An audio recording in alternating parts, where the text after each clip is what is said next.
what is your view on the idea of a lockdown, and how does one pull oneself out of a lockdown? Because it is, what I'm realizing now and what a lot of people are saying is, it is a psychological change. When you classify the disease and then you say we're going to have a lockdown, you change the psychology of the people, the psychology of the population, who now suddenly are convinced that this is a very dangerous thing, which it might be.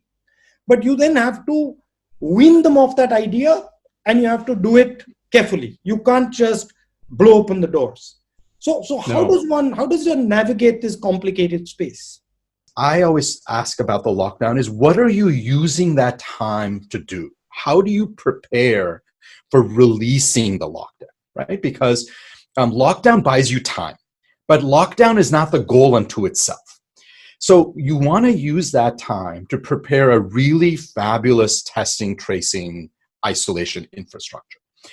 You want to use that time to communicate to people, and now we're going to get into the psychological issues, that life will be very different when lockdown ends, that this is not about going back to what life was like last May or June, that the life over the next 6, 12, 18 months is going to look very different. And it's really about planning all of that out. So it's not just communication, but really thinking through, what will public transportation look like? Who will go back to work? What will schools do? There's a lot of work that you want to be doing during the lockdown. And the last point I'll make on this is around the psychological issues. There is a very clear signal you send to people when you lock down. You know, we have had lots of disease outbreaks in India and elsewhere. We've never had to do a national lockdown.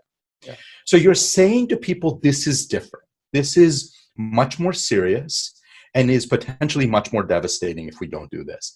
And so now you have, when you open up the economy, you have to create a certain level of confidence, because the economy resides on confidence. And if people are scared, they will not engage in economic activity. So you have to create some amount of confidence back. It's a complicated thing. I haven't seen any country in the world do it brilliantly, but everybody is kind of making their way through these things.